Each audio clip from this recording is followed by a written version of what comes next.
I welcome you all to our first full committee meeting of transportation. I'm Chairman Austin. I chaired this committee last year. I've served on this committee for the past 10 years, my tenure in the General Assembly. We moved through our docket very efficiently and very effectively, and we look forward to continuing that process in this 2023 session. But before we get to that business, we need to do the roll call. So Robert, would you mind getting the roll call on the board, please?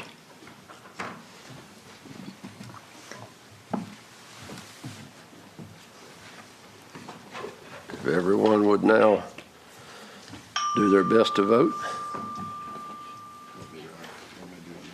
Push the bottom. You got it? Hey. They don't have that. Okay. Okay, Delegate Watts is in attendance, and our button doesn't seem to be working today, but that's fine, Mrs. Watts. Delegate Watts, there you go. Thank you, Delegate Watts. So we have everyone in attendance, all 22 members, so I thank you all. So before we move into our business today, I'm going to read some of the ground rules that we typically use and abide by throughout our committee meetings, at our full committees and at our subcommittee meetings. Today, we will hear from Director Jennifer DeBrule, who will give us a presentation on rail and mass transit. For that, I'd like to introduce our committee staff. We've got with us, and who has been with us for quite some time, Staff Attorney Emma Buck. And Emma has some people with her. Emma, would you mind raising your hand there? Good. Emma has some associates that she would like to introduce.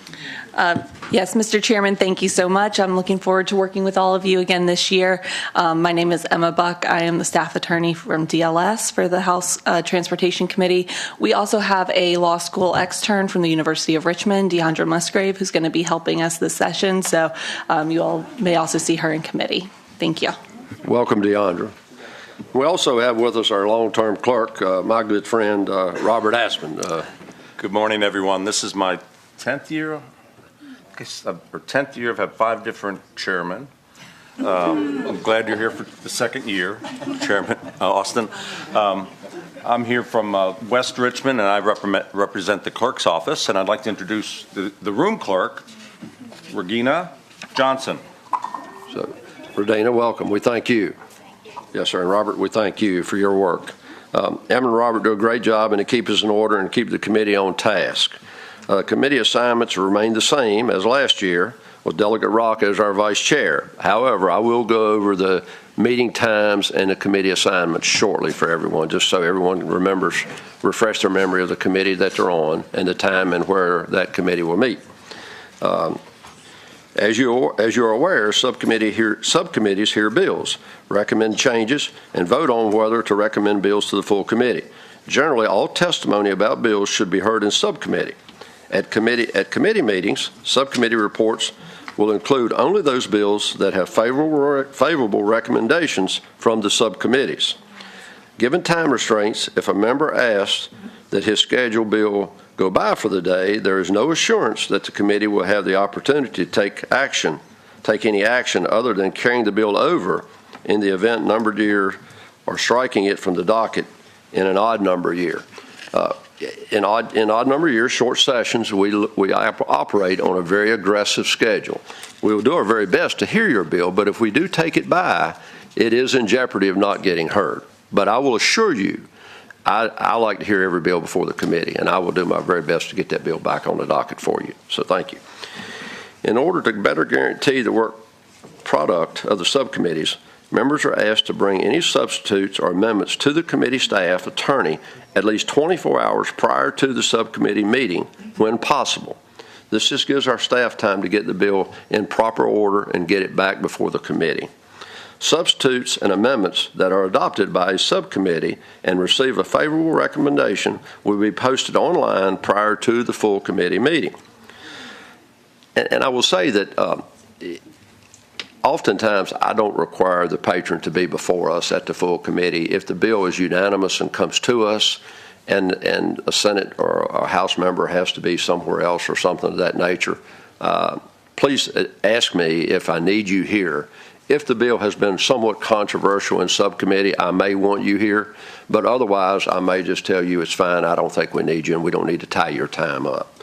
So, accommodations for individuals with hearing impairment may be made by calling the House Clerk's office. All requests for interpreters must be received at least 3 business days in advance. Interpreters can only be provided at meetings per specific request. We welcome public participation, and these policies are designed to allow all views to be heard. Signs and banners may not be brought into the meeting as they can block the views of others. Chanting, singing, or shouting will not be allowed, and I can assure you I will not tolerate it. If I have to ask for you to be removed, I will. I don't want to, but we want everyone to be treated respectfully in these meetings. Please adhere to the time limits announced by the chairman, and we'll try to give you as much time as possible. But if we have a subject matter that has a lot of people to speak, we may require that you be held to a strict time limit, but we'll do our best to give you the time you need to present your bill. Because certain issues may provoke a high level of community interest, it may be necessary for the chairman to limit the time for each speaker for all views to be heard.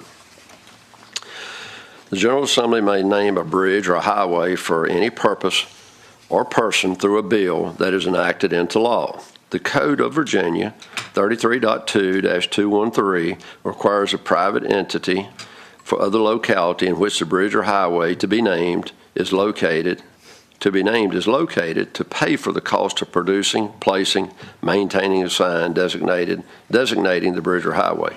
VDOT will produce, place, and maintain the signs, but the locality is responsible for the associated cost. To avoid the imposition of these costs on any unwilling locality, the House Transportation Committee requires a resolution requesting the naming of the governing body of the locality. It is the policy of the committee to report only those bills that are accompanied by a resolution from a local governing body. Committee policy on creating special license plates. The committee will only hear special license plate bills that are accompanied by evidence that 450 prepaid applications have been obtained for such plate. The Code of Virginia 46.2-725 requires that the individual group, organization, or other entity requesting a special license plate submit to the DMV 450 prepaid applications within 30 days of the bill becoming law before the DMV may issue the plates. This policy ensures that the special license plates that are unable to meet the 450 prepaid application requirements are not codified. With that, we'll move on to the next agenda and the assignment of subcommittees. Our subcommittees are, number one, the Department of Motor Vehicles. The chairman of that subcommittee will once again be Delegate Wiley, who last year did a great job in that position. The meeting times are Tuesdays, 8:30 a.m. The place is House Room 3, the Capitol, and the members are Robert Bloxham, John McGuire, Kim Taylor, Tim Anderson, Delegate Gianna Ward, Dolores McQuinn, Lamont Bagby, Carrie Delaney, and myself as ex officio. The second subcommittee is the Transportation, Infrastructure, and Funding. The chairman of that committee is Delegate Scott Wyatt. The meeting times are Tuesdays at 4 p.m., House Room 2, the Capitol, and the committee members are Robert Bloxham, Bill Wiley, Kim Taylor, Ann Farrell Tata, Betsy Carr, Delegate Kathleen Murphy, David Reed, and myself as ex officio. The third committee is a Highway Safety and Policy Committee. That's chaired by the Vice Chairman, Delegate LaRock. They meet on Wednesdays at 4 p.m., 6th floor Speaker Conference Room, Pocahontas Building. The members are Delegate Bloxham, Tara Durant, Tim Anderson, Ann Farrell Tata, Delegate Vivian Watts, Charnel Herring, Sahas Subramanian, and myself as ex officio. The fourth committee, which we seldom meet, is Innovations. If there should be any agenda item that is, or a bill that is of innovation or new technology, that chairman is Delegate Chris Runyon. It's an ad hoc. We'll then determine where we will meet at the appropriate time, and the committee members are Robert Bloxham, Bill Wiley, Tara Durant, Kathleen Murphy, Carrie Delaney, and myself as ex officio.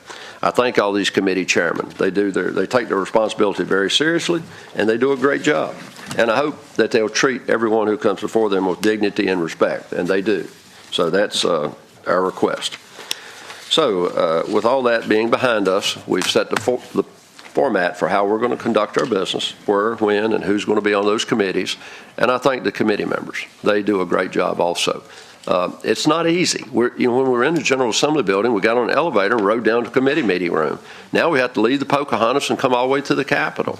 And you have obligations to present bills and do other things. And if you can't be there, please just let me know, and we'll try to accommodate you to the best of our abilities. So thank you. So now we'll move to our presentation. Jennifer DeBrule, Director of the Virginia Department of Rail and Mass Transit, is here with us, and she's got some people. Jennifer, would you introduce? And we've got some new people at VDOT here today. Would you please introduce them also, please? Sure. I am joined today by DJ Stadler, who's the Executive Director of the Virginia Passenger Rail Authority, Jerica Goodman, who's also with the Virginia Passenger Rail Authority, and from my team, Amy Friedenberger, and I'm going to have a moment now. With our legislative team, and then from the Secretary's office. John, did you want to do the introduction from the Secretary's office? Rachel Green is the new Deputy Secretary. We have Michael Sargent, who's Deputy Secretary, and John Lawson, who's Deputy Secretary, here with us today. Okay, thank you, Director DeBrule. Would you please proceed with your presentation? And I've asked Jennifer to come and DJ because there's some fairly new and innovative ideas coming out of DRPT, and I appreciate their attention to these things, and I thought it would be good if they gave us an overview this morning. So thank you, Jennifer. Thank you, Chairman Austin, members of the committee. It's my pleasure to be here today and talk a little bit about what we're doing in rail and public transit here in the Commonwealth. If I could get my slides up on the screen. What I'm going to do this morning is give you a little bit of an overview of what we do at DRPT, talk about how we are connecting the Commonwealth both on the transit and the rail side, working to efficiently and effectively allocate the state funds that do come to our agency, and then give you a glimpse into the future on the transit program, but also to spend a little time talking about transforming rail in Virginia and a piece of legislation that we'll have before you this session.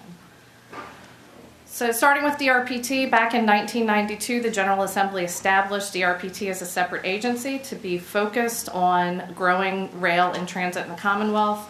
We're very proudly celebrating our 30th anniversary this year and working hard to fulfill that mission of connecting Virginians through innovative transportation solutions and really driving Virginia's economy forward.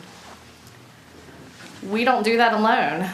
The 65 or so folks at DRPT manage a $1 billion annual budget. So we cover a lot of ground. We can't do anything without our partners. And we have a broad spectrum of partners around the Commonwealth. 40 transit systems, very large systems like Metro in Washington, D.C., and very small rural systems in Southwest Virginia. We also work with a lot of nonprofit agencies to provide transportation for seniors and individuals living with disabilities, commuter assistance programs, planning organizations, all working collaboratively. On the rail side, we have 9 short line railroads, the 2 Class 1 freight railroads. We have our partnership with Amtrak, the Virginia Railway Express, and then we have our DRPT-supported intercity bus service, the Virginia Breeze. So we don't get this done alone, and I'm grateful for the partnerships with all these organizations to help us keep moving Virginia forward. The last few years have been very hard in our industry. COVID has had a significant impact on transit ridership, on our programs, how we deliver them. So I wanted to start a little bit this morning and tell the story of where we are and how things are coming back. So the information on the slide now is a comparison of ridership for the month of November. So that for each of these charts, and we've divided our transit systems up, the set of the bar graph on the left-hand side is all of our Virginia agencies except for WMATA and Virginia Railway Express. WMATA is in the middle, VRE is on the right. The 4 bars show you that how we can compare year over year. So comparing November of 2019 to November 2020, 2021, and 2022. COVID hit us very hard. I'm very proud of our agencies. They worked very hard to make sure that we provided lifeline services. We made those connections to essential services during the pandemic. What we're seeing now is a slow, steady return of ridership. It is nice to see that year over year continue to grow. We have some systems around the Commonwealth that are back well above pre-pandemic levels, others that have struggled, and that's largely determined based on return to the workplace, changes in commuting patterns, and how those transit systems have adapted to their changing environments. A little bit different story when you start talking about intercity travel. So our Virginia Breeze service is our state-operated intercity bus. We run 4 routes, 2 in the I-81 corridor, 1 in the Route 29 corridor, and then 1 that runs east-west from Martinsville to Richmond, and then 1 to D.C. Our ridership on the Virginia Breeze is now far exceeding our pre-pandemic ridership. We have seen incredible growth and interest in intercity travel. So our ridership in November of 2022 on the Virginia Breeze was 43% higher than the previous year. So we continue to see that growth. While we don't see people so quickly going back to normal commuting patterns, we are seeing folks going back to long distance travel. And that translates very well to Amtrak. We are also seeing our Amtrak ridership doing extremely well. This is always a fun talking point when I get to give a presentation these days talking about ridership, because we are breaking records every month with Amtrak ridership. We set all-time ridership records for Amtrak Virginia in July and August. We typically see a drop in ridership in the fall. That's around summer travel, things like that. But September was the highest September all-time. October was the highest October all-time. November was the highest November all-time. We're headed in the right direction with our Amtrak program. Switching gears and talking a little bit about freight and how we can measure the impact of our freight rail programs. Over the period of time between 2017 and 2021, our freight rail programs have diverted more than 54 million trucks from Virginia's highways. So not only do we help improve congestion on the highway system by getting folks out of single occupant vehicles and on a train or on a bus, we're also helping take trucks off the road as well. So we do that through our 6-year improvement program. And as I mentioned, our budget for fiscal year 23 is about $1 billion. When you look at our 6-year improvement program, it is a little over $6 billion over the 6-year period. So I'm going to spend the next couple slides talking a little bit about how we allocate that funding and what we have programmed. So I'm going to start with our transit programs. Our transit programs, we went through a restructuring of how we allocate funding back in 2018. We use an analytical process, a prioritization-based state of good repair model for capital, and a performance-based allocation formula for our operating program. We've applied the same methodology also to our special programs, where we provide funding to help with commuter assistance programs, innovation projects, and to provide technical assistance. So by way of the numbers, on the state side, we allocated $164 million in fiscal 23 to help transit agencies with their operating costs. That is covers 30% or less of their operating needs. On the capital side, it was $79 million. That was predominantly for state of good repair or fix-it-first projects. And then on the special program side, we are funding some innovation projects. You will hear this session, I've seen a couple of bills already talking about microtransit. So working in that innovation space, we funded a number of projects. I'll talk about microtransit more in a minute. We also manage a significant amount of federal funding that comes to the Commonwealth for mass transit. We pass that funding through to our small urban areas, our rural transit systems, and human service providers, and that was about $92 million in fiscal 23. We also oversee the funding that the Commonwealth provides for WMATA. Just by way of explaining what the Commonwealth share looks like, it's about $400 million a year that we send to WMATA. A portion of that is dedicated for capital programs and state of good repair, and the other portion of that goes to the Northern Virginia Transportation Commission for offsetting operating and capital subsidies that are required in the Northern Virginia jurisdictions. So how that breaks down in terms of the overall subsidy for Metro, the Commonwealth is covering about 4% of the overall Metro subsidy, while the NVTC jurisdictions have covered about 9%, and that's a 5-year average. If you recall, back in 2018, there was also legislation to establish a dedicated capital fund for WMATA, along with that dedicated capital fund that was focused on helping Metro achieve and maintain a state of good repair. There were a number of accountability measures that were incorporated into the language that were Came out of a study that was completed in 2017. We do work with Metro and with NVTC to evaluate Metro's compliance, but there are provisions that the CTB may withhold some of the allocations if Metro fails to comply with those provisions. We do that on an annual basis, and as of yet have not had to withhold any funding. On the rail side, in the 6-year program, there's 3 elements that I want to bring to your attention. Our freight program is focused on making significant investments in infrastructure that help increase rail capacity. The majority of those projects do benefit the Port of Virginia. And so in this 6-year program, we have $62 million allocated to 9 infrastructure projects. Those projects also have $65 million in non-state funds allocated to them. So this is a program where we leverage resources very effectively with the private sector and other sources. Our Rail Industrial Access Program is really focused on economic development.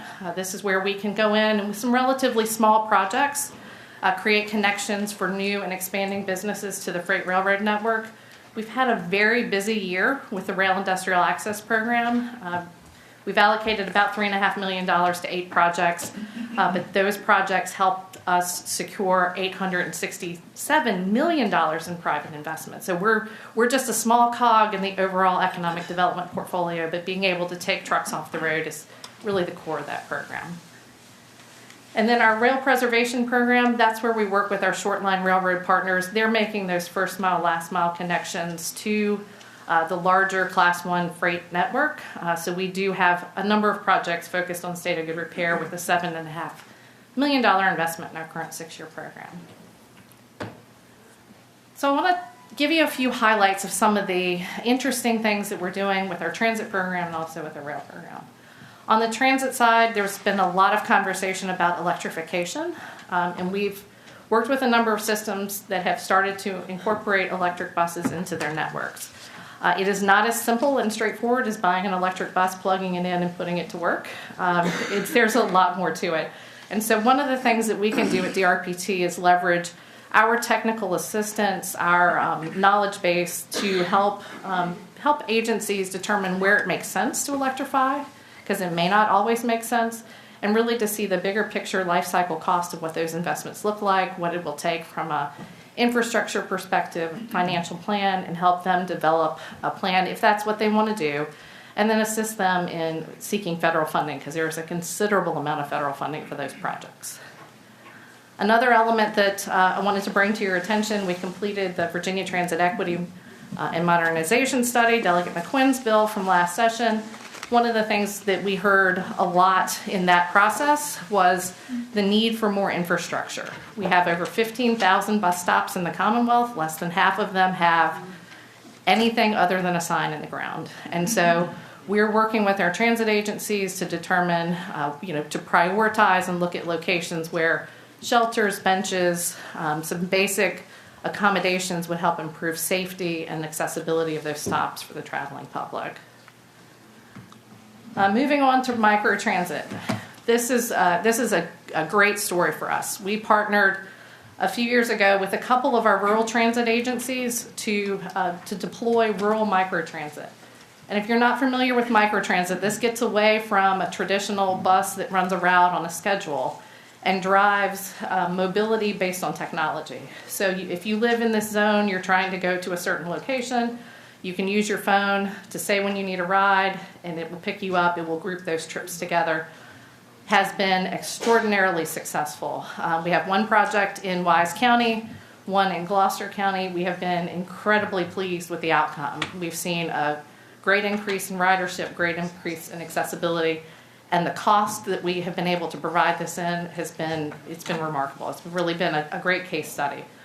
We are working to expand to new areas, including Newport News and Virginia Beach, and HRT is doing. We also have a couple projects in the Charlottesville area.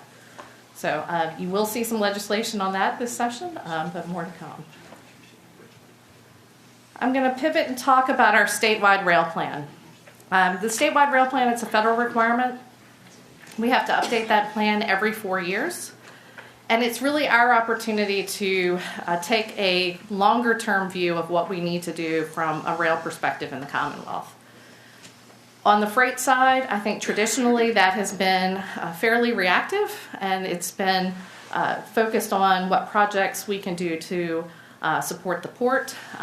We have in this rail plan that we're just now wrapping up and getting ready to submit to the Federal Railroad Administration, we've taken a much more strategic view of our freight program. What can we do with our investments to move the needle from an economic development perspective? What can we do to support freight fluidity in and out of the Port of Virginia? Do we have the answers to all those questions right now? No. But what we have is a commitment to work with our partners in economic development, the railroads, and the port to figure out how to use our funding to the highest and best use and be able to accomplish that. So this plan is going to be a living document on the freight side for sure as we move forward. The statewide rail plan also is responsible for setting out the long-term vision for passenger rail.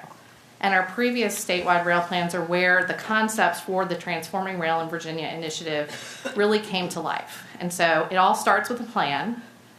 We're working our plan now. So we've got in this plan the delivery of the identified program of projects, which I'll touch on in a minute, that are in the 95 corridor and the Western Rail Initiative that everybody's heard a lot about. What is new in this statewide rail plan is really kind of getting into that next pipeline of development projects. Things like the S-Line to Raleigh. This is a project we're working on cooperatively with North Carolina DOT. We've got funding to get that project further down the road in terms of engineering work at this point. But then we've got a couple of other corridors that we're starting to dig into from a planning perspective a little bit more. We've got the corridor from New River Valley to Bristol, and also the Commonwealth corridor, which is roughly east-west, Charlottesville through Richmond, but ultimately connects to those existing rail corridors as well. Both of those corridors had studies that we completed for the General Assembly. They were very high-level, very, very preliminary feasibility studies. We have learned a lot about how to deliver these projects since we did those studies. So we're starting to work now on those two corridors from a planning perspective of how do we prepare for the next set of projects once we get the initial corridors complete. We have applied, or we have expressed our intent to apply for the Federal Corridor ID program for both the corridor to Bristol and for the Commonwealth corridor, and are working on an application for planning funding for Bristol right now.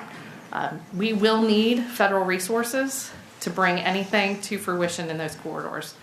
We are finding, particularly in some of these older single-track freight corridors, it takes a lot to get that up to passenger rail standards, and so we want to make sure that we gather the information, do the studies, do the analysis to be able to make well-reasoned decisions on how to do that into the future. I'm going to talk a little bit now about the Passenger Rail Authority and the Transforming Rail in Virginia initiative. This body created the Virginia Passenger Rail Authority in 2020 and set VPRA up to deliver a very aggressive and visionary program of rail projects in the Commonwealth. They have all the powers necessary from a statutory perspective to deliver rail infrastructure. They can design, build, finance, and maintain rail facilities. They own rail right-of-way. They can receive federal funding, and they are actively and aggressively working to do those things. VPRA is governed by a 15-member board. Those board seats are allocated on a geographic basis and with appointments made by the governor. And by code, the Virginia Passenger Rail Authority Board is chaired by the DRPT director. So I'll take off my DRPT hat, put on my VPRA hat. DJ's here with me, and he will help keep me on track with the specifics of the projects if you have specific questions. So in terms of transforming rail in Virginia, back in 2019, big announcement, monumental agreement with CSX and the I-95 corridor. It's more than just Longbridge. There are investments in the corridor all the way from Longbridge down into northern Hanover County with siding projects, third and fourth track projects, bypass projects, and of course the Longbridge. The program of projects is grouped into two phases. The first phase of projects, which includes some additional track in Northern Virginia, and a number of sidings are on track to be completed in 2026. The second phase, which does include Longbridge, is scheduled to be complete in 2030. As we complete each of those phases of the project, that enables us to provide additional rail service, passenger rail service in the corridor. So that's additional slots for Amtrak, additional slots for VRE. And ultimately, the plan itself allows us to double state-supported Amtrak service and to increase VRE commuter rail service in the corridor as well. So a significant investment, a significant program of projects that we are really excited to be working on behalf of the Commonwealth. Talk a little bit about Long Bridge. And Long Bridge is more than just one bridge. It's a series of bridges over the Potomac, some creeks. We touch parkland. We traverse the George Washington Memorial Parkway. We thread this bridge in between an existing freight rail bridge and a metro rail bridge. And along the way, we also build a pedestrian connection across the Potomac. It is a significant project. We are well into the preliminary engineering phase, about 30% on engineering at this point, and are working towards being able to enter final design later this year as we move those projects forward with the goal of 2030. Moving to the Western Rail Corridor, it's not all in the I-95 corridor. We also negotiated an agreement with Norfolk Southern for rail expansion in the western part of the state. This program is over $300 million in capital improvements and includes a number of projects. So we acquired about 28 miles of rail right-of-way from Salem to the New River Valley. We've got improvements to the Roanoke Yard. We've got a double track up in Northern Virginia that helps with capacity and fluidity. As we work on this set of projects, our goal is to have passenger rail service to the New River Valley in 2026. We're on track to do that with an estimate of 80,000 net new riders just in the first year after that extension is complete. So this project is critically important and underway as well. So the last thing that I want to touch on this morning is a bill that is before you this session. It is House Bill 1496, which is patroned by the chairman. And it's the governor's bill, and it makes changes to the Commonwealth Mass Transit Fund. It does a couple of things. It creates a separate category of funding for the Virginia Railway Express, which is the Commonwealth's only commuter rail operator, and provides some additional oversight requirements for both VRE and for the Washington Metropolitan Area Transit Authority. There is a companion bill on the Senate side that Senator Cosgrove is carrying. So what's in the bill? For VRE, VRE, since we changed the funding formulas back in 2018, has been funded through a performance-based formula that was designed for bus transportation systems. We have tried over the past few years to figure out how to run a rail system through a bus formula, and I think we've reached the point where we realize it's probably not the best way to try to do that. So the bill would pull VRE out of that merit funding formula program and establish a separate category of up to 3.5% within the Commonwealth Mass Transit Fund for VRE. They would still have performance metrics, and we would have the ability, the Commonwealth Transportation Board would have the ability to determine the exact amount of funding for VRE within that 3.5% using performance-based metrics that are specific to commuter rail. And so those would be developed with the Commonwealth Transportation Board and be part of the board policy, much like our merit program is now. On the accountability side, VRE would be required to submit their annual budget and capital program to the board as an information item. There wouldn't be any action by the Commonwealth Transportation Board, but it's a transparency part of the conversation. And those changes, because we are in the middle of our budget cycle right now, as is VRE and all of our transit providers, any changes to the Commonwealth Mass Transit Fund would go into effect with our fiscal year 25 program, not the current one that we're working on developing right now. On the WMATA side, there are a few points related to accountability and transparency for the funding that the Commonwealth provides to WMATA. There is language that would put a cap of no more than 50% of the total Virginia operating and capital subsidy for WMATA to come out of the Commonwealth Mass Transit Fund. That is generally in line with the historical trends for funding for WMATA. And it also puts in some additional language for accountability. There's a few things, again, very similar to what I just mentioned for VRE. NVTC would be required to pass WMATA's budget along to the Commonwealth Transportation Board, their budget and their capital program, as an information item. And we would also have the WMATA Board of Directors members from the Commonwealth, as well as the General Manager, address the Commonwealth Transportation Board on an annual basis. And that's really just an opportunity to open those lines of communication in a very public way to increase that accountability and transparency.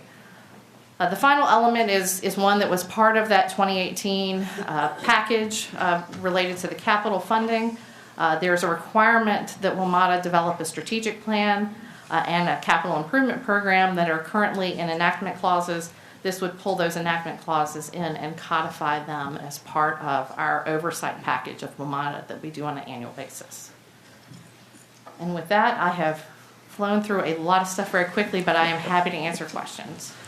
Yes, you have, Director, and we thank you. And DJ, we thank you for your work also.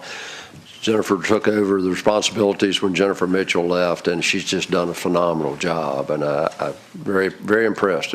But this is such a critical component, and that's why I asked for this presentation today. Everything that Jennifer mentioned alleviates surface transportation movements and volumes that we're experiencing on our highways. And a lot of the investment we make in our highways, by the time we get those projects complete, they're back at capacity before we started. So I'm a proponent of rail. I think it has a place in Virginia. It moves a lot of people. It's proven Roanoke ridership far exceeded our expectations. As many of you know, if you drive Interstate 81, it's a pretty crowded highway. And I appreciate everything that Jennifer and DJ are doing to continue to promote rail. Some of what I've experienced in comment from our constituency is, rail's great, but it's not high-speed rail. But we don't have the capacity for high-speed rail. We're now putting rail on freight rail tracks. And Jennifer and DJ are doing their very best to make sure that we add accessories, side tracks, and things of that nature that allow the freight to pull over to the sideline and let the Amtrak continue to progress and advance. So I appreciate your efforts. You've done a great job. At this time, I would say, Jennifer, I do support the Bristol connection. As you know, I've always publicly stated that. And the east-west corridor, I think, is really important. If we can get from Lynchburg to Richmond and on to Tidewater, that'll be a great advantage also. Are there any questions from anyone on the committee? Yes, ma'am. Jennifer, Charnel. Thank you. Yes, ma'am. Thank you, Mr. Chair. And it maybe, I don't know if his Director Stritler could answer this, but there's a lot of construction going on, and it's new to communities. What is the plan to keep communities informed, and how can we be helpful? Thank you. Appreciate that question. That's a huge priority for us. One of the things that we know we're doing both on the Western Rail Initiative and on the I-95 corridor is upheaving a lot of communities, and we're going to, for a very short period of time, change the way people commute in, unfortunately, a bad way. We know that's coming, and we want to make sure that folks are not surprised by that. One of the biggest things that we say at VPRA is we don't want any surprises, whether those surprises are from the communities, from the freight railroads, from Amtrak. We are working on getting everything delivered very transparently. So what communities will see far in advance of any construction is us out there. We've already had a number of community meetings up and down the corridor, letting folks know what our intentions are, what the benefits are going to be, and what they're going to see during the construction period. So Jerica is here. Jerica is in charge of our external affairs, and she is on top of all of those community issues, working with the folks in this room and otherwise to ensure that we don't surprise anybody with the construction work. Certainly. Okay. Any other questions? Comments from the committee? Okay. Yes. Delegate Wiley. Hi. Good morning, Director, and thank you, Mr. Chairman. A quick question regarding the freight rail with getting the trucks off the highway. Is there with these large CSX, Norfolk and Southern, is there a formula that they use in terms of the capacity in order to meet their needs, or how do you do that? Is there a magic amount of cars that they need to make that happen for the use, or how does that work, if you don't mind? I know it's probably a more complex answer, but I'll yield back. It is more complex than that, but I will say that it is not always just driven by the railroads, but it's also driven by the end user. So, when you have to consolidate goods on a train and that train's got to travel through different points, it's not as direct and maybe not as timely always as a truck. It's putting that material on a truck. And so some of that is figuring out what are the right commodities to move by rail. How can we supplement either through transload facilities, inland ports, intermodal facilities in the right locations to support Virginia business moving more goods out of the port by rail. And so that is a broader conversation that's not just the freight railroads, but it's also the Economic Development Partnership and the Port of Virginia trying to figure out and target what are the right industries to target to move towards rail, and then how can we use state investment to facilitate that. It's a great question. Okay, and Delegate, I would say that last year there was a study bill put in that requested the consideration of an inland port between Lynchburg and Bristol. And I think that report looks somewhat more favorable maybe in the Bristol area than it does in the Lynchburg area. But that's, the largest user of our port is West Rock Paper Production in Covington, Virginia. And I have looked at the volume that they ship to our port, and they ship it almost all by truck. And we need to get that on rail. Okay. Delegate Subramanian. Yes, ma'am. I'll be with you, Delegate McQuinn, in 1 second. Go ahead, Subramanian, please. Thank you for being here. Thank you for the presentation. I have reached out to VDOT on behalf of constituents a few times and appreciate how responsive VDOT has been to our office. One of the things that people have reached out about is certain intersections or lights where there seems to be a lot of pedestrian accidents or just accidents in general.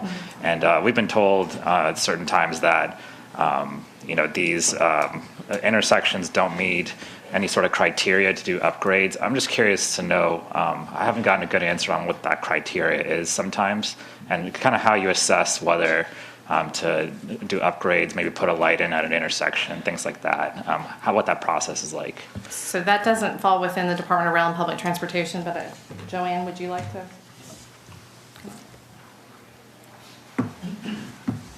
Mr. Chair, the Commonwealth has a safety improvement plan, a highway safety improvement plan, and pursuant to that plan, we've established criteria. The department has established criteria, et cetera. I can give you that plan and the criteria that have been established. I don't have all of them off the top of my head, but it is a very systematic approach to the various intersections, et cetera. In the most recent past, the Commonwealth Transportation Board has focused more on systematic improvements and tried to maximize the benefit of funds pursuant to that program. We've now really maximized the use of those funds, and as a result, we're now focusing more on spot improvements, specific intersections, etc. And so those criteria relating to those that will apply to those intersections. So you will begin to see more projects associated with those intersections that are proving to be problems. But again, what we're doing is prioritizing based on various criteria. But I can get you those criteria, as well as members of the committee if they would like, and we can make sure you have those. Thank you, Mrs. Maxwell. Thank you. Okay, Delegate McQuinn, please. Thank you, Mr. Chairman, and thank you, Jennifer, for the presentation. It is so good to see that things are advancing. There were a lot of folks across the Commonwealth that was engaged, constituency that was engaged in what could we do to make progress, and particularly in the issue of equity in transportation. Are we still, the study was done and it was presented across the Commonwealth as well. Are we still having an opportunity to engage constituents in this process? And are we hearing from any of them as the to the work that has been done to this degree? And do we expect to do something to hear from them? So Delegate McQuinn, the study that was completed back last summer had a very specific action plan tied to it, so that we had some finite activities that the department and that our transit systems were committed to moving forward with. One of those is the work that we're continuing with on the electrification. The other is the work on the infrastructure and the shelters and benches and the accessibility and the pedestrian accessibility to the stops. So we are moving forward the elements of that study as individual study and planning efforts moving forward, and we will be engaging not only our transit agencies but the public in those studies as we move forward. Thank you, Mr. Thank you, Chair. Delegate. Thank you kindly. Okay, Jennifer, thank you. At this time, Jennifer, if you don't mind, I'm going to ask if there's anyone in the audience who's seen the presentation who may have a question. Okay, seeing none. Thank you. Thank you. Jennifer, we really appreciate you and DJ and Secretary Miller and his staff and your cooperation with us and how we work together to advance transportation in the Commonwealth. It's admirable, and I thank you kindly. Okay. Is there any other business to come before the committee this morning? Okay. Hearing none, we're adjourned.